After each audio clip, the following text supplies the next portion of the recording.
Good morning friends, कैसे हैं आप सब। आइए आज हम लोग साइंस सीरीज की फिर आगे की तरफ हम लोग अग्रसर होते हैं। आज हम लोग साइंस सीरीज के कुछ टॉपिक्स हैं उसको हम लोग पढ़ लेते हैं, उसके बाद फिर टेस्ट पेपर लगाने का हम लोग प्रयास करेंगे। तो चलिए करते हैं स्टार्ट। जुड़े रहिए आप लोग आर के mathematics classes Bettiah Rinku sir के साथ। जल की सतह पर ऊपर का दृश्य देखने के लिए पनडुब्बी में कौन सा यंत्र का प्रयोग होता है। तो देखिए, जल की सतह के ऊपर से यदि जल के ऊपर के सतह को जब हम लोग देखने के लिए कौन सी पनडुब्बी में कौन सा यंत्र का यूज करते हैं तो उसका नाम बाबू क्या है, पेरिस्कोप यंत्र। यानी पेरिस्कोप के सहायता से जल की सतह के ऊपर का दृश्य देखने के लिए पनडुब्बी में हम लोग यूज करते हैं, प्रयोग करते हैं। यानी पनडुब्बी जब चल रही होती है नीचे पानी के नीचे, तो ऊपर की सतह को देखने के लिए हम लोग किसका यूज करते हैं, तो पेरिस्कोप का। भिन्न भिन्न तारों के भिन्न भिन्न रंग उनके विकिरण की विविधता के कारण होते हैं। यानी कि विकिरण की जो विविधता है के कारण ही, विकिरण के कारण ही विभिन्न तारों के भिन्न भिन्न रंग आपको दिखाई पड़ते हैं। वायुमंडल में प्रकाश का विसरण का कारण क्या है, तो वायुमंडल में प्रकाश के विसरण का कारण क्या है बाबू, धूल कण है। ध्वनि तरंगे कहाँ किस किस माध्यम में चल सकती है, तो ध्वनि तरंगे बाबू ठोस में और गैस में। ध्वनि तरंगे किससे किससे पास कर सकती है, तो ठोस में और गैस दोनों माध्यमों में चल सकती है। लेजर बीम का उपयोग कैंसर चिकित्सा में होता है। तो क्वेश्चन आएंगे कि लेजर बीम का यूज कहाँ करते हैं हम लोग, तो कैंसर चिकित्सा में लेजर बीम का यूज करते हैं। कांच से होकर गुजरने पर प्रकाश की गति कैसी होती है, तो कांच से गुजरने पर प्रकाश की गति न्यूनतम होगी। यानी कि न्यूनतम, कांच से जब भी हम लोग प्रकाश को गुजारेंगे तो उसकी गति क्या हो जाएगी, घट जाएगी, न्यूनतम होगी। जैव अणु का संश्लेषण और टूट जाना क्या कहलाता है, तो उपापचय कहलाता है। ग्रह गति नियम का प्रतिपादन किसने किया था, तो क्वेश्चन रहते हैं कि ग्रह गति नियम के प्रतिपादन किसने किया था, तो जॉन केपलर ने किया था। माध्यम के तापमान में वृद्धि के साथ प्रकाश की गति वैसे ही रहती है। यानी कि क्वेश्चन रहेगा कि प्रकाश की गति यदि तापमान में वृद्धि हो जाए, यानी तापमान में क्या हो जाए, वृद्धि हो जाए, तो प्रकाश की गति पर कैसा प्रभाव पड़ेगा, प्रकाश की गति घटेगी, बढ़ेगी या वैसे ही रहेगी। तो प्रकाश की गति बाबू कोई चेंजिंग नहीं होगा, तापमान वृद्धि हो या कम हो। तो तापमान की वृद्धि या कमी होने पर प्रकाश की गति में कोई चेंजिंग नहीं होती है। लाल रंग के गुलाब को हरे रंग के प्रकाश में देखने पर वह कैसा दिखाई देता है, तो लाल रंग के गुलाब को हरे रंग के प्रकाश में देखिएगा ना तो काला दिखाई देता है। कैसा दिखाई देगा, काला। सरल सूक्ष्मदर्शी में बना प्रतिबिंब कैसा होता है, तो सरल सूक्ष्मदर्शी में बना प्रतिबिंब आभासी और सीधा होता है, आभासी और सीधा। एसआई यूनिट में बल का मात्रक क्या होता है, तो एसआई यूनिट में बल का मात्रक न्यूटन होता है। बल का मात्रक क्या होता है, न्यूटन। लेकिन सीजीएस पद्धति में बल का मात्रक डाइन होता है। तो डाइन और न्यूटन दोनों बाबू बल के ही मात्रक हैं, लेकिन एसआई यूनिट में न्यूटन होता है और सीजीएस यूनिट में डाइन होता है। तो डाइन और न्यूटन में क्या रिलेशन है, तो 1 न्यूटन बराबर 10 का पावर 5 डाइन होता है, 10 टू द पावर 5 डाइन होता है। इलेक्ट्रॉन नाभिक के चारों ओर अभिकेंद्रीय बल के कारण चक्कर लगाते हैं, अभिकेंद्रीय बल के कारण। यानी कि नाभिक के चारों ओर कौन चक्कर लगाता है, तो इलेक्ट्रॉन। तो इलेक्ट्रॉन जो चक्कर लगाता है किस बल के कारण, तो अभिकेंद्रीय बल के कारण वो चक्कर लगाता रहता है। सर्कस में मौत का कुआं अपकेंद्रीय बल के कारण उदाहरण है। देखिए, सर्कस में जो मौत की कुआं होती है, जब हम देखते हैं कि मौत की कुआं आपको मेला में ऑलरेडी दिखाई दिया जाता है, तो वह किस बल के कारण होता है, तो अपकेंद्रीय बल के कारण। कैंची, सणसी या पिलास प्रथम श्रेणी के उत्तोलक हैं। एग्जाम में रहता है कि कैंची किस श्रेणी के उत्तोलक है, प्रथम, द्वितीय, तृतीय। तो कैंची, सणसी और पिलास ये प्रथम श्रेणी के उत्तोलक हैं। सरावता या नींबू निचोड़ने वाली मशीन, ये सब द्वितीय श्रेणी के उत्तोलक हैं। यानी कि सरावता या नींबू निचोड़ने वाली जो मशीन होती है वो किसके लिए, तो द्वितीय श्रेणी के। और चिमटा, किसान का हल, ये सब तृतीय श्रेणी का है। तो आपको याद रखना होगा, किसान का हल या चिमटा तृतीय श्रेणी का, सरावता या नींबू निचोड़ने वाली मशीन द्वितीय श्रेणी का, और कैंची, सणसी या पिलास जो रहेगा वो प्रथम श्रेणी का। इसको जरूर याद रख लेंगे।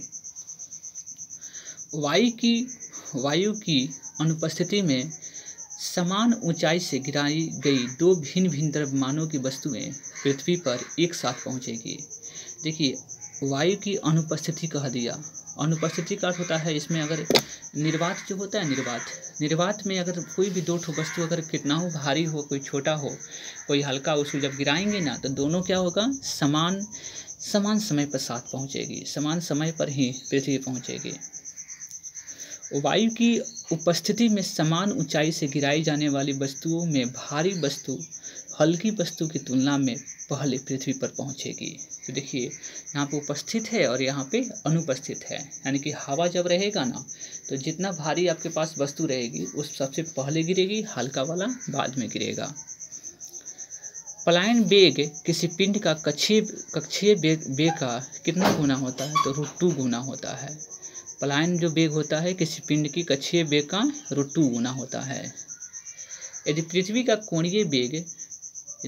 कोणीय वेग में 17 गुना वृद्धि कर दिया जाए तो विषुवत रेखा पर घूमने वाली वस्तु का भार 0 हो जाएगा। यानी कि देखिएगा, इसमें क्वेश्चंस कर रहा है कि कोणीय चाल में, इसको एंगुलर स्पीड कहते हैं, एंगुलर स्पीड में 17 गुना वृद्धि कर दिया जाए तो विषुवत रेखा पर घूमने वाली वस्तुओं का भार 0 हो जाएगा। स्प्रिंग को अपनी समान लंबाई पर वापस लौटने के लिए लगने वाले बल को क्या बोलते हैं, तो प्रत्यानन बल बोलते हैं। क्या बोलते हैं बाबू, प्रत्यानन, यानी कि इलास्टिक फोर्स बोलते हैं इसको, इलास्टिक फोर्स, प्रत्यानन बल बोलते हैं। पानी के अंदर ध्वनि सुनने के लिए कौन सा यंत्र का यूज करते हैं, तो हाइड्रोफोन का। पानी के अंदर ध्वनि सुनने वाले यंत्र क्या बोलते हैं, हाइड्रोफोन बोलते हैं। 1 नैनोमीटर कितना होता है, तो 1 नैनो पिको फेम्टो-एटो। 1 नैनो रहेगा तो 10⁹, पिको रहता तो 10⁻⁻12, फेम्टो रहता 10⁻⁻15, और एटो जब रहेगा 10⁻⁻18। इसको ध्यान रखिएगा। तो 1 नैनोमीटर कितना होता है, 10⁻⁻9 मीटर। सयांता का ऐसा यूनिट क्या होता है, तो सयांता का ऐसा यूनिट वाइज होता है। सयांता का ऐसा यूनिट क्या होता है, वाइज। मैनोमीटर द्वारा गैस का क्या मापा जाता है, तो मैनोमीटर द्वारा गैस का दाब को मापा जाता है। गैस को दाब को मापने के लिए किस यंत्र का यूज करते हैं, तो मैनोमीटर का। चलिए, और बाबू क्वेश्चन इस टाइप में है, सभी भारी रेडियो सक्रिय तत्व अंतिम रूप से किसमें परिवर्तित होते हैं, तो सभी भारी रेडियो सक्रिय तत्व अंतिम रूप से सीसा में परिवर्तित होते हैं। किसमें परिवर्तित होते हैं, तो सीसा में। सौर सेल जो होता है वह सौर ऊर्जा को विद्युत ऊर्जा में परिवर्तित करता है। यानी कि सौर सेल किस ऊर्जा में परिवर्तित करता है, तो सौर ऊर्जा को विद्युत ऊर्जा में। इसलिए घरों में हम लोग सौर सेल का यूज कर लगाते हैं, जो सन के द्वारा हीट को प्राप्त करता है और उसको विद्युत के रूप में कन्वर्ट कर देता है।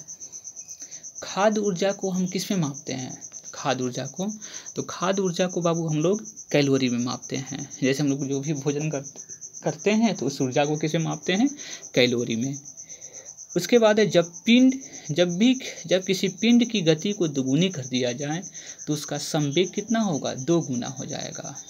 गतिज ऊर्जा कितनी हो जाएगी, 4 गुनी। इसको ध्यान रखिएगा। यानी कि किसी पिंड की गति को दुगुनी करें तो संवेग दुगुना होगा। यानी कि 2 गुनी रहेगा तो 2 गुना, 4 गुनी रहेगा तो 4 गुना। संवेग में चेंजिंग नहीं होता है। एक चुंबकीय क्षेत्र अल्फा एवं बीटा कण को विक्षेपित करता है। चुंबकीय जो क्षेत्र होता है वो किस किस कण को विक्षेपित करता है, तो अल्फा और बीटा कण को। ट्रांसफार्मर किस पे काम करता है, ट्रांसफार्मर एसी पर काम करता है, एसी पर कार्य करता है। एक अतिचालक सुपर कंडक्टर पैरामैग्नेटिज्म में अचुंबकत्व दिखाता है। अनुचुंबकीय दिखाता है। यानी कि सुपर जो कंडक्टर है वो क्या दिखाता है, तो पैरामैग्नेटिज्म, इसको बोलते हैं अनुचुंबकीय। फैराडे जो संख्या है, फैराडे संख्या कितने कूलम के बराबर होती है, तो 9.65 × 10⁷ कूलम के बराबर होती है। तो एग्जाम में रहेंगे फैराडे जो संख्या होती है कितने कूलम के बराबर होता है, तो 9.65 × 10⁷ कूलम के। इलेक्ट्रॉन वोल्ट किसकी इकाई है, तो इलेक्ट्रॉन जो वोल्ट होता है ना वह ऊर्जा की इकाई है। किसकी इकाई है, ऊर्जा की। शुष्क सेल में कार्बन की छड़ एनोड का तथा जस्ते की बर्तन कैथोड का काम करती है। देखिए शुष्क सेल में कार्बन की छड़ लगी रहती है और जस्ता का छड़ बर्तन लगा रहता है। तो कार्बन की जो छड़ लगी रहती है वह एनोड का काम करता है और जस्ता कैथोड का काम करता है। आपको याद हो गया। यानी कि बाबू शुष्क सेल में कार्बन की जो छड़ लगी रहती है वो किसका काम करता है, एनोड का, और जस्ते की जो बर्तन में लगी रहती है उसको कैथोड का कार्य करता है। टेलीफोन लाइन में प्रवाहित ऊर्जा क्या कहलाती है, तो विद्युत ऊर्जा के रूप में होती है। टेलीफोन जो लाइन में प्रवाहित जो ऊर्जा होती है ना वो विद्युत ऊर्जा के रूप में रहती है। कितने बच्चे इसको ध्वनि ऊर्जा के रूप में मारेंगे, आप टिक को ऑप्शन को, बिल्कुल गलत हो जाएगा। एक धातु के तार में विद्युत का प्रवाह किसके कारण होता है, इलेक्ट्रॉन के प्रवाह के कारण होता है। जब इलेक्ट्रॉन ही पास करेगा तभी तो लाइन जाएगी ना, करंट जाएगी। तो किसी भी धातु के तार में विद्युत का प्रभाव इलेक्ट्रॉन के कारण होता है। Oxygen, platinum, sodium, aluminium, manganese, ये सब किसके एग्जाम्पल हैं, तो अनुचुंबकीय पदार्थ के एग्जाम्पल हैं। अनुचुंबकीय पदार्थ कौन कौन से हैं, तो ऑक्सीजन, प्लेटिनियम, सोडियम, एल्युमिनियम और मैग्नीज। डायोड से धारा कितनी दिशाओं में बहती है, तो डायोड से धारा हमेशा एक दिशा में बहती है। याद रखिएगा, डायोड से धारा केवल एक दिशा में बहती है। किस किरण का भेदन क्षमता सबसे सर्वाधिक होता है, किस कण का, अल्फा, बीटा, गामा का, तो सबसे अधिक वेदन क्षमता जो होती है ना गामा किरण की होती है। प्रकाश के वेग को सर्वप्रथम किसने नापा था, प्रकाश के वेग को सबसे पहले रोमर नामक वैज्ञानिक ने ही नापा था इसको। डॉपलर प्रभाव किससे संबंधित है, डॉपलर प्रभाव अब ध्वनि से संबंधित होती है। समझ में बता रही है, डॉपलर प्रभाव ध्वनि से संबंधित है। ध्वनि की चाल कितनी होती है, ध्वनि की चाल होती है 760 मील पर घंटा, ये मील पर घंटा है बाबू। तो ध्वनि की चाल 760 मील पर घंटा होती है। सबसे कम तरंग लंबाई वाली किरणें कौन सी है, तो सबसे कम तरंग लंबाई वाली किरणें गामा किरणें हैं। कौन सी किरणें हैं, गामा किरणें। फोटोग्राफी में उपयोग हाइपो रासायनिक रूप में से सिल्वर ब्रोमाइड है। यानी कि हाइपो कौन सा फोटोग्राफी में उपयोगी होता है, एक रासायनिक उपयोगी होता है जिसको हाइपो सिल्वर ब्रोमाइड कहा जाता है।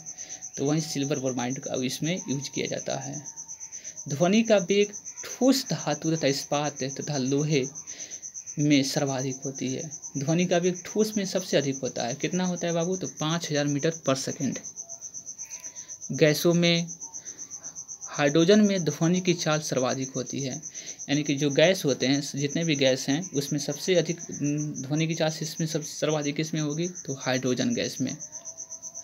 केल्विन पैमाने पर 373 डिग्री के पर केल्विन बिंदु पर जल उबलता है। तो देखिए 273 होता है ना, इसको 0 डिग्री बराबर, तो 100 डिग्री आपके पास करना होगा। तो 373 डिग्री केल्विन पर जो जल होता है वह उबलता है। ठोस की शुद्धता गलनांक बिंदु पर निर्धारित द्वारा ज्ञात की जाती है। यानी कि ठोस की शुद्धता, यानी ठोस शुद्ध है या इसमें मिलावट है, उसकी गलनांक पे ही निर्भर होगा। गलनांक बिंदु अगर निकाल लेते हैं तो उसे पता चल जाएगा कि ठोस की शुद्धता पता चल जाएगी। जल का अधिकतम घनत्व और न्यूनतम आयतन कहाँ कितने डिग्री सेल्सियस पर होता है, तो जल का अधिकतम घनत्व 4 डिग्री पर और न्यूनतम आयतन भी 4 डिग्री पर ही होता है। यानी 4 डिग्री सेल्सियस पे सबसे अधिक घनत्व होगा और आयतन न्यूनतम होगा। जलते हुए विद्युत बल्ब में फिलामेंट का तापमान कितना होता है, तो 2000 डिग्री सेल्सियस से लेकर 2500 डिग्री सेल्सियस तक होता है। जलते हुए विद्युत बल्ब के फिलामेंट का जो ताप होता है वो 2000 डिग्री सेल्सियस से लेकर 2500 डिग्री 2500 2000 से लेकर 2500 डिग्री सेल्सियस होता है। समुद्र की दूरी मापने में कौन सी इकाई का यूज करते हैं? समुद्र की दूरी मापने में हम लोग नॉटिकल मील का यूज करते हैं। नॉटिकल मील, नॉटिकल मील से किसकी दूरी माप करते हैं हम लोग? तो समुद्री दूरी की। एक नॉटिकल मील बराबर कितना किलोमीटर होता है? एक नॉटिकल मील बराबर होता है 1.852 किलोमीटर होती है। वायुयान की चाल और ध्वनि की चाल के अनुपात को कौन सा संख्या बोलते हैं? तो वायुयान की चाल और ध्वनि की चाल की उसको बोलते हैं मैक संख्या बोलते हैं। क्या बोलते हैं? मैक संख्या। तो मैक संख्या किससे आपको रिलेटेड है? तो वायुयान की चाल से। वायुयान की चाल और ध्वनि की चाल के अनुपात को क्या बोलते हैं? तो मैक संख्या कहते हैं। साबुन का बुलबुला किसके कारण रंगीन दिखाई देता है? तो साबुन का जो बुलबुला है ना, वह व्यक्तिकरण के कारण रंगीन दिखाई पड़ता है। कार्य का सीजियस पद्धति में मात्रक क्या होता है? तो कार्य का सीजियस पद्धति में मात्रक अर्घ होता है, और कार्य का तो जूल होता है ऐसा यूनिट, लेकिन इसमें बाबू क्या हो जाएगा? अर्घ। सीजियस यूनिट में क्या होता है? अर्घ। पदार्थ का लघुतम अंश क्या कहलाता है? पदार्थ का सबसे छोटा पार्ट क्या कहलाता है? तो क्वार्क कहलाता है। क्या कहलाता है? क्वार्क। तो पदार्थ का सबसे लघुतम अंश क्या कहलाएगा? क्वार्क कहलाता है। इस प्रकार हमने बहुत सारे क्वेश्चंस के बारे में हमने डिस्कस किया, और हम लोग नेक्स्ट वीडियो में आप लोगों को साइंस का टेस्ट पेपर लगाने का प्रयास करेंगे, जो टेस्ट पेपर 11 के नाम से चलेगा, और टेस्ट पेपर को लगाएंगे हम लोग। तब तक आप लोग इस सभी कंसेप्ट को क्लियर कर लें, सभी क्वेश्चंस को एक बार जरूर रिविजन्स कर लें। जुड़े रहिए आप लोग RK mathematics classes Bettiah Rinku sir के साथ। Please share and subscribe this channels for new updates. Have a nice day.